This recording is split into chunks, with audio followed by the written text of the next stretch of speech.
అందరికీ మరణాతా. పిల్లరా, ఇశ్రాయేలీయులైన వారి యొక్క సాకులు ఒక్కసారి విశ్లేషించుకుందాం. అరణ్యములో చచ్చుటకు ఐగుప్తులో నుండి మీరు మమ్మను రప్పించుదురి, ఇక్కడ ఆహారము లేదు. నెంబర్ 1, చచ్చుటకు మమ్ము నడిపించారు. నెంబర్ 2, ఆహారము లేదు. నెంబర్ 3, నీళ్లు లేవు. నెంబర్ 4, చవిసారము లేని ఈ అన్నము మాకు అసహ్యమైనది అనిరి. ఇవి సరైనవి కాదో మనం ఒక్కసారి పరీక్షించుకుందాం. అరణ్యములో వారిని చచ్చుటకు దేవుడు నడిపించారా, లేకపోతే వారిని పాలు తేనెలు ప్రవహించు వాగ్దాన దేశాన్ని నడిపించడానికి దేవుడు తోడుకుని వచ్చారా? వారిని క్షేమంగా నడిపిస్తున్నారు. కానీ వారంటారు, మమ్మల్ని చంపటానికి మోషేను తెచ్చావు. రెండవది, ఆహారము లేదు. వినండి, దేవుడు పూటకి వారికి ఆహారం పెడుతున్నారు. ఈ ఆహారము గురించి నేను మీకు 2 మాటలు చెప్పాలి. ఈ ఆహారం పేరు మన్నా. మన్నా అంటే ఇదేంటో మాకు తెలియట్లేదు, ఇదేమిటో. ఆ ఆహారము ఏంటో వారికి తెలియదు. ఆహారం ఏంటో తెలియనప్పుడు ఆహారం ఏంటో వారు ఏం చేయాలా? తెలుసుకోవాలి. వారు తెలుసుకున్నారో తెలుసుకోలేదో మనకి తెలియదు, కానీ మనం తెలుసుకుందాం. ఈ ఆహారము దేవదూతలు తినే ఆహారము. అందుకే పిల్లరా, కీర్తనల గ్రంథములో మనం రాయబడిన మాట మనం చూసినట్లయితే 78:25, దేవదూతల ఆహారము నరులు భుజించిరి, భోజన పదార్థములను ఆయన వారికి సమృద్ధిగా పంపెను. చూసారా, దేవదూతల ఆహారమును ఎవరు భుజించారంట? నరులు భుజించాడు. ఎందుకండి దేవదూతల ఆహారం దేవుడు నరునికి పెట్టాలి? దీనికి జవాబు మీకు చెప్తాను, వినండి. మా నాన్నగారు మహాసభ జరిగించిన ఒక సంవత్సరంలో రిపోర్ట్ చెప్తూ ఒక మాట చెప్పారు, నాకు బాగా గుర్తు. ఆ టైంలో కొత్త బియ్యం వడ్డించేవారు. కొత్త బియ్యం తింటే కలిగే పరిణామములు మీ అందరూ కూడా తెలుసు. కొత్త బియ్యం తింటే కడుపులో తబలా మోత మోగుద్ది. తర్వాత దుబాయ్లో జరుగుతుంది IPL క్రికెట్ అన్నమాట. ఒక్కోసారి ఈ వికెట్ కాడ నుండి ఆ వికెట్కి వెళ్ళే లోపే అవుట్ అయిపోయే పరిస్థితి. మహాసభ ప్రాంగణం అంతా కంపు చేసేవాళ్ళు. ఆ కంపు తట్టుకోలేక మా నాన్నగారు అన్నారు, దేవుడే పరలోకం నుండి మన్నాను పంపిస్తే బాగుండు. అంటే మన్నాలో ఏమి లేదు, కంపు లేదు. మన్నాలో ఏమి లేదు, మాలిన్యము లేదు. మన్నాలో అంత పవిత్రమే, మన్నాలో అంత ఆరోగ్యమే, మన్నాలో అంత జీవమే. నిర్జీవ స్థితి లేదు, బలహీనత లేదు, రుగ్మత లేదు, మాలిన్యము లేదు, కంపు లేదు, అంతా శుభ్రతే.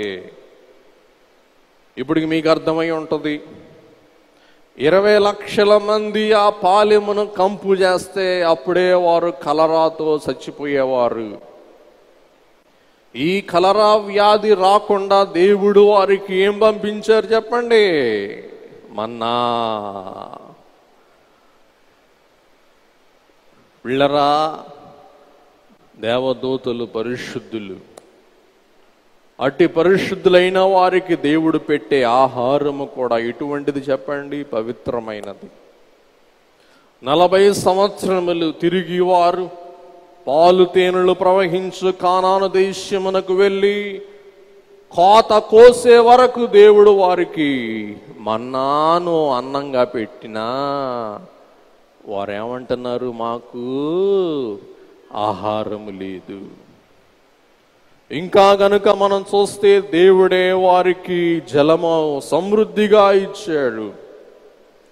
1 కొరింథీ పత్రిక 10వ అధ్యాయములో మనం చూస్తాం, ఆ బండ క్రీస్తే, యేసు క్రీస్తు ప్రభువే వారికి నీరు సమృద్ధిగా అనుగ్రహించారు.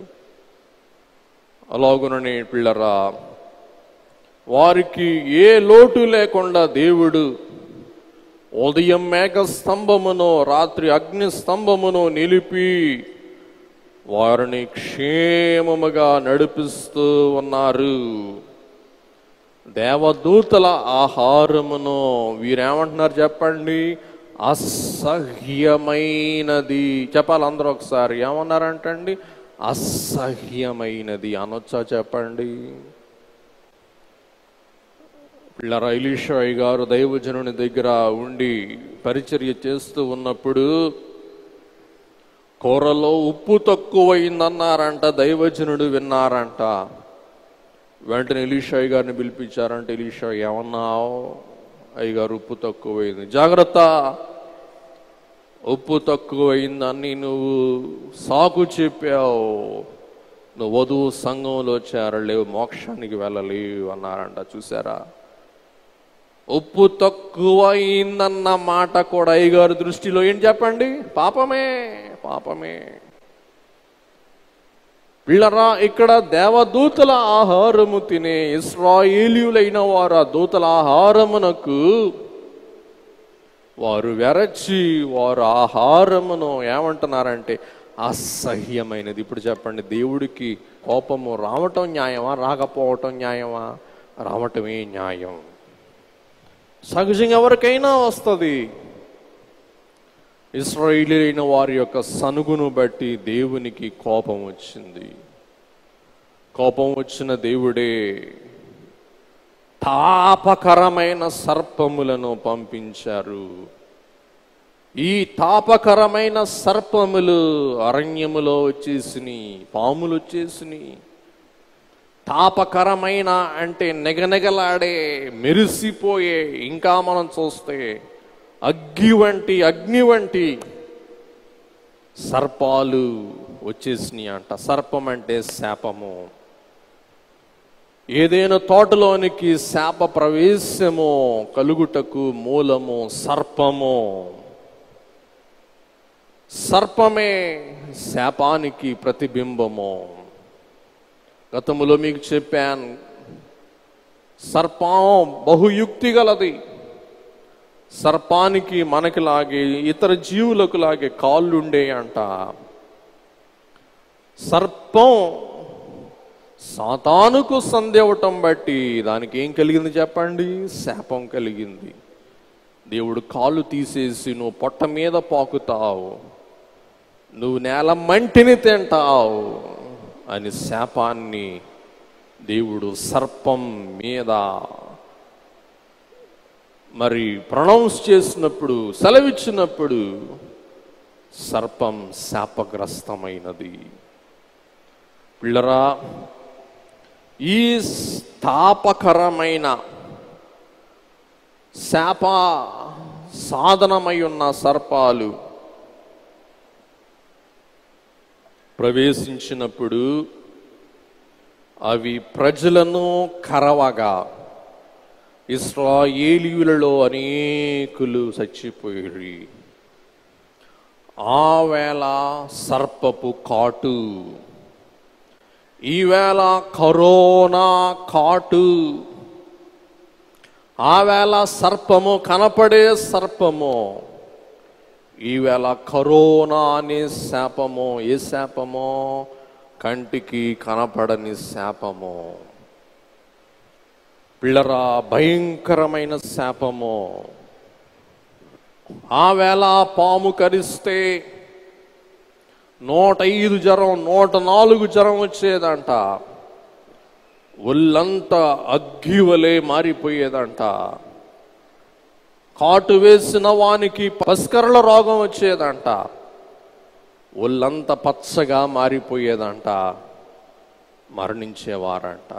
అలాగే ఈవేళకు కూడా మొన్న చరణం పాడి మీకు వినిపించాను. కరోనా కాటు కొట్ట. పాడదాం ఒకసారి. ఉపకారీ ఉపకారులన్మించి ఉపకారీ నతినీక కరుణా కాటు కొట్ట ఊపిరి దిగబట్ట కరుణా కాటు కొట్ట మానవులెందరో మరణము కాగా మానవులెందరో మరణము కాగా ఈనాడు మా చేత గానములు చేయించుట కొరకై గానములు చేయించుట కొరకై కోవిడ్ను తరిమినమా కోవిడ్ను తరిమినమా ఉపకారీ నతినీక. పిల్లరా, ఇటువంటి పరిస్థితులలో వారందరూ ప్రార్థించాడు. 7వ వచనం. మోషే యొద్దకు వచ్చి, మేము యెహోవాకును నీకును విరోధముగా మాటలాడి పాపము చేసితిమి. యెహోవా మా మధ్య నుండి ఈ సర్పములను తొలగించినట్లు ఆయనను వేడుకొనుమనిరి. పిల్లరా, 3 విధములై ఉన్న ప్రార్థనలు మనం గమనించగలం. 1, మోషే ప్రార్థించుట. 2వది, ప్రజలు ప్రార్థించుట. 3వది, ప్రజల పక్షముగా మోషే ప్రార్థించుట. 1, మోషే ప్రార్థించుట. జనులైన వారు ఆకలితో ఉన్నప్పుడు ఆహారము కొరకు మోషే ప్రార్థించారు, కానీ జనులు ప్రార్థించలేదు. ఫరో సైన్యము వస్తూ ఉన్నప్పుడు మోషే ప్రార్థించారు, కానీ జనులు ప్రార్థించలేదు. పిల్లరా, గత వారములో మనము చూస్తే జనులు ప్రార్థించారు. ఈవేళ బహుశా వారి ప్రార్థన చాలదనుకున్నారో, మేము ప్రార్థన చేసి దేవుడు నెరవేర్పిచ్చే అంత టైము లేదు అనుకున్నారో మనకు తెలియదు. కానీ వారందరూ మోషేను ఆనబెట్టారు. ఏమనగా, మోషే, నీవు మా కొరకు ప్రార్థన చెయ్యుము. చెప్పండి, ఏమని మొరపెట్టారంట? యెహోవాకును నీకును విరోధముగా మాట్లాడి మేము పాపము చేసితిమి. యెహోవా మా మధ్య నుండి ఈ సర్పములను తొలగించినట్లు ఆయనను వేడుకొనుము. పిల్లరా, దైవజనులు అందుకే రాశారు, రోగినై ఉండగా రోగ బాధితుల కొరకు నేను ఇప్పుడు ప్రార్థన చేస్తాను. ఇక్కడ మనం చూసినట్లయితే 8వ వచనం, మోషే ప్రజల కొరకు ప్రార్థన చేయగా యెహోవా నీవు తాపకరమైన సర్పము వంటి ప్రతిమను చేయించి స్తంభము మీద పెట్టుము. అప్పుడు కరువబడిన ప్రతివాడును దానివైపు చూచి బ్రతుకునని మోషేకు సెలవిచ్చెను. పిల్లరా, దేవుడు ప్రజలకు పని పెట్టారు. వినండి, దేవుడు మోషే ఆమ్ బూమ్ బుష్ అంటలా, దేవుడు మాయా మంత్రం పెట్టట్లా, కానీ ఒక కార్యమును మోషేకు అప్పగించారు, ఒక కార్యమును ప్రజలకు అప్పగించారు. గమనించండి, ఒక పని దేవుడు మోషేకు పెట్టాడు, ఒక పని ప్రజలకు పెట్టారు. వినండి, మోషేకు పెట్టిన పని, నువ్వు తాపకరమైన శాపం వంటి ప్రతిమను చేయించి పెట్టు. ప్రజలైన వారికి దేవుడు పెట్టిన పని, మీరు మోషే పెట్టిన ఎత్తడి సర్పమును తేరి చూడండి. దేవుడు మోషేతో అంటున్నారు, చెయ్యండి. మోషే గారు సర్పమును చెయ్యండి.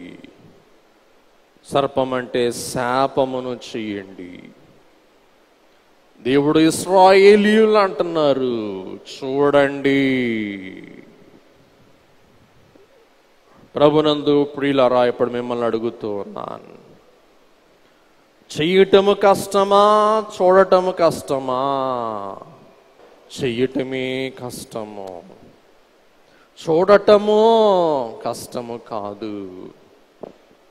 ఇప్పుడు చెప్పండి, చెప్పటం కష్టమా, వినటం కష్టమా? నేనంటాను, వినటమే కష్టం. మేము చెప్తాం, చెప్పటం మా పని కాబట్టి మేము చెప్తాం. మేము చెప్పుకుపోయేది మీరేం చేయాలా? వినాలగా. మీరు వినకపోతే మేము చెప్పేవన్నీ ఆడకి వెళ్ళిపోతాయి, గాల్లోకి వెళ్ళిపోతాయి. పిల్లరా, ఈ శాపకరమైన సర్పములో ప్రభువు రూపము మనకు కనపడుతుంది.